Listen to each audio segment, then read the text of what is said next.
Thank you friends. कल देर रात आपसे मिलने का मौका मिल गया है। मेरे जो वीडियो पोस्ट किया था उसको जिस प्रकार से आपने रिस्पॉन्ड किया, सकारात्मक सुझाव दिए, थैंक्स टू एवरीबॉडी।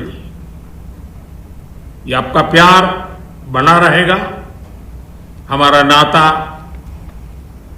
और अधिक सक्रियता से जुड़ता रहेगा। थैंक यू दोस्तों। ధన్యవాదాలు నుంచి థ్యాంక్ యూలోకి వచ్చేసారు ప్రధానమంత్రి. సో అంటే మోదీ గారు 2 రోజుల నుంచి సెల్ఫీ వీడియోలు చేస్తూ ఉన్నారు. సో యాక్చువల్లీ ఏంటంటే జెన్జీ అంటున్నారు కదా, సో వాళ్ళనే డైరెక్ట్గా అడ్రస్ చేద్దామని ఆయన ఉద్దేశం ఏమో నాకు తెలిసి. సో ఆయన డైరెక్ట్గానే ప్రజలను అడ్రస్ చేద్దాం. ఆయన ఎప్పుడు కూడా మోదీ మొదటి నుంచి కూడా, ఇప్పుడు కాదు, ఆయన ఏది మాట్లాడాలనుకున్నా నేరుగా ప్రజలకు కమ్యూనికేట్ చేయడం అదే కదా. ఆయన మన్ కీ బాత్ అంటారు, లేకపోతే ఏదైనా సందేశం ఇవ్వాలంటే ఇప్పుడు మీరు చూడండి, కోవిడ్ టైంలో 2 గజ్ కి దూర్ కొన్ని పదాలు ఉంటాయి. ఆయన కరెక్ట్ గా జనాలకి ఏదైతే కరెక్ట్ గా కింద వరకు వెళుతుందో, రీచ్ అవుతుందో, క్షేత్రస్థాయిలోకి వెళుతుందో ఆ కమ్యూనికేట్ చేయడంలో ఆయన ది బెస్ట్ ఆరేటర్, దాంట్లో డౌట్ ఏం లేదు.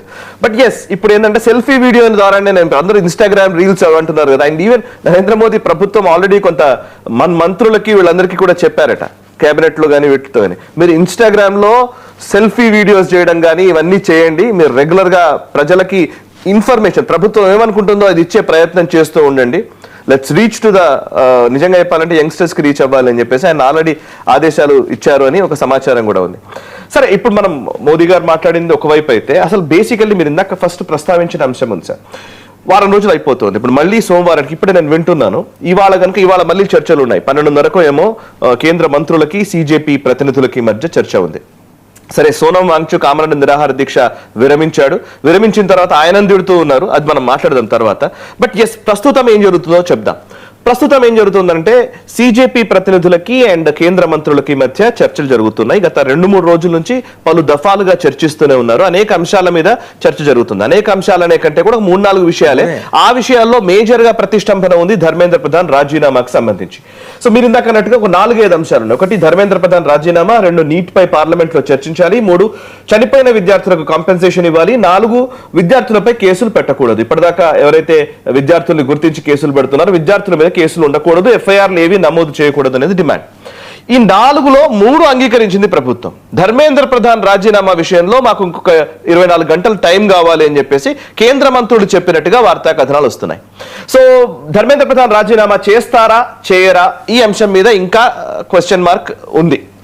ధర్మేంద్ర ప్రధాన్ విషయంలోనే ఎందుకు పట్టుబడుతున్నారు అని అంటే, నాకున్న అవగాహన మేరకు నాకు ఇంకొక అంశం కూడా కనబడుతుంది. అదేంటి అని అంటే, నిజానికి ధర్మేంద్ర ప్రధాన్ ఈ పర్టికులర్ అంతకుముందు పోఖ్రియాల్ గారు ఉండే మినిస్ట్రీ ఆఫ్ హెచ్ఆర్డీకి సంబంధించి, హ్యూమన్ రిసోర్సెస్ సంబంధించి, పోఖ్రియాల్ గారు తర్వాత ఈయన వచ్చారు కేంద్ర మంత్రిగా, కేంద్ర విద్యాశాఖ మంత్రిగా. And Dharmendra Pradhan track record చూస్తే గత 12 సంవత్సరాల్లో బీజేపీ ఆయా రాష్ట్రాల్లో అప్రతిహత విజయాలు నమోదు చేయడంలో ధర్మేంద్ర ప్రధాన్ కీలక పాత్ర వహించారు. ఈ మధ్య కాలంలో చూస్తే, ఎలక్షన్స్ గురించి చెప్తున్నాను నేను, ఎలక్షన్స్ లో బీహార్ లో బీజేపీ విజయ దుందుభి మోగించడంలో ధర్మేంద్ర ప్రధాన్ కీలక పాత్ర వహించాడు. ఒడిశాలో అయితే ఒంటి చేత్తో నడిపించాడు ఆయన. ఒడిశాలో ఈయన అండ్ సునీల్ బన్సాల్ ఇద్దరే కలిసి ఒడిశాలో అధికారంలోకి తీసుకొచ్చారు. మహారాష్ట్రలో అధికారంలోకి రావడానికి ధర్మేంద్ర ప్రధానే కారణం. హర్యానాలో ధర్మేంద్ర ప్రధానే కారణం. అండ్ ఈవెన్ వెస్ట్ బెంగాల్లో కూడా ఆయన కీలక పాత్ర వహించాడు. సో పొలిటికల్లీ ఆయన నిజంగా ఆయన స్ట్రాటజీస్ కానివ్వండి, ఆయన వ్యవహరించే విధానం కానివ్వండి, పబ్లిక్ లో ఆయన వెళ్లే విధానం కానివ్వండి, ఇవన్నిట్లలో ఆయన ఒక రకంగా చెప్పాలంటే బీజేపీ అమిత్ షాకి నమ్మకస్తుల్లో ఒకడిగా అండ్ ఎఫిషియంట్ లీడర్ గా ఆయనకు పేరుంది. సో ధర్మేంద్ర ప్రధాన్ మీద ఎందుకు ఇంత టార్గెట్ చేస్తున్నారు అంటే, నాకు తెలిసి ధర్మేంద్ర ప్రధాన్ కాదు టార్గెట్, అసలు target Amit Shah and Modi. So Amit Shah and Modi కంటే ముందు ఫస్ట్ ధర్మేంద్ర ప్రధాన్ అనేది టెస్టింగ్ అనమాట. ఇది ధర్మేంద్ర ప్రధాన్ కనుక రాజీనామా చేస్తే నెక్స్ట్ ఇంకో విషయం వచ్చినప్పుడు అప్పుడు అమిత్ షా అండ్ మోదీ రాజీనామా చేయాలనే దాన్ని బేస్ చేసుకునే ఉద్యమాన్ని బిల్డ్ చేస్తారు. ఇవాళ నేరుగా మోదీ రాజీనామా చేయాలంటే అది వర్కౌట్ కాదు. సో అంటే ఒక ప్రెషర్ టాక్టిక్స్ అన్నట్టు, ఏ ఎక్స్ట్రీమ్ వరకు వెళితే ఈయన రాజీనామా చేస్తాడో చూద్దామనే ఒక ప్రెషర్ టాక్టిక్స్ లో ఉంది. అండ్ ప్రభుత్వం ఎందుకు ఇంతగా పట్టుబట్టుకుని ఉంది, మామూలుగా ఇదివరకైతే మనం చూస్తే ఇదివరకు ఏ మంత్రులైనా కానీ ఇట్లా టక్కుమని తీసేసేవాళ్ళు. ఏదైనా ఇష్యూ వచ్చిందనంటే నాకు గుర్తుంది బాగా, అసలేం జరిగిందంటే ఒక పుస్తకం ఉంటుందండి, పివిఆర్కే ప్రసాద్ గారు రాసిన పుస్తకం. పివిఆర్కే ప్రసాద్ గారి పుస్తకంలో ఆయన రాస్తారు, అప్పుడు 10th పేపర్ ఏదో ఇంటర్మీడియట్ పేపర్ ఏదో లీక్ అయినప్పుడు ఫస్ట్ ఒక 3-4 మీద సస్పెండ్ చేయండి అని చెప్పి చంద్రబాబు గారు అన్నారట. 3-4 అధికారులను ఫస్ట్ సస్పెండ్ చేయాలన్నారట ఢిల్లీలో ఉండి. పివిఆర్కే గారు అలా ఎలా సస్పెండ్ చేస్తాం, వాళ్ళందరికీ బాధ్యత లేదు, ఎవరో వచ్చారు ఎవరో చూశారు, వాళ్ళు దానికి రెస్పాన్సిబుల్ కాదు, వాళ్ళ చేతిలో ఏమీ లేదు, వాళ్ళ వల్ల కూడా కాలేదు, వాళ్ళ మీద ఎట్ట చర్యలు తీసుకుంటాం, అట్లా తీసుకోవడం కుదరదు కదా అని పివిఆర్కే గారు వారించారట. వారిస్తే అలా ఎలా అంటారు ప్రసాద్ గారు, మీరు ఇమీడియట్ గా ఎవరినొకరిని సస్పెండ్ చేయకపోతే ప్రభుత్వానికి చెడ్డ పేరు వస్తుంది కదా అని చంద్రబాబు గారు అన్నారట. అలా అయితే నన్ను సస్పెండ్ చేయండి సార్ అన్నారట పివిఆర్కే ప్రసాద్. అది ఆయన బుక్ లో రాస్తున్నారు, నన్ను సస్పెండ్ చేయన్నారట. అంటే అదేంటి, నువ్వు సీనియర్, అప్పటికి ఆయన ప్రైమ్ మినిస్టర్ మన ప్రధానమంత్రికి సెక్రటరీగా పనిచేసి వచ్చినాడు, మీడియా ఇన్ఫర్మేషన్ అడ్వైజర్ గా పనిచేసి వచ్చినటువంటి వ్యక్తి కాబట్టి ఆయన మీద చర్యలు తీసుకోలేక ఉన్న టైంలో సో అప్పుడు చంద్రబాబు గారు కూడా ఒక నిమిషం ఆగారట. ఆ సందర్భం నుంచి పుట్టిందే జంబ్లింగ్ విధానం. అసలు జంబ్లింగ్ రావడానికి కారణం అది. సో అప్పుడు పివిఆర్కే ప్రసాద్ గారు నాకు కొంచెం టైం ఇవ్వండి, నేను దీనికి పూర్తి స్థాయి సొల్యూషన్ నేను తీసుకొస్తాను, ఈ సస్పెన్షన్లు చేయొద్దు అని పివిఆర్కే ప్రసాద్ గారు అన్నారు. అప్పుడు ఆ పుస్తకంలో ఉంటుంది, ఆయన రాసిన పుస్తకంలో.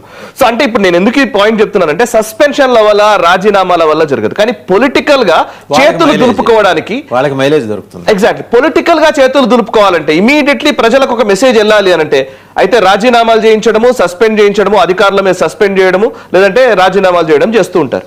ప్రాపర్ సొల్యూషన్ కావాలా వద్దా అనేది అసలు విషయం. అండ్ ఇక్కడ ఏంటంటే మోదీ ప్రభుత్వం మొదటి నుంచి పెట్టుకుంది ఇది. కాంగ్రెస్ యూపీఏ గవర్నమెంట్ టైంలో మంత్రుల రాజీనామాలు చాలా మామూలుగానే జరిగేవి.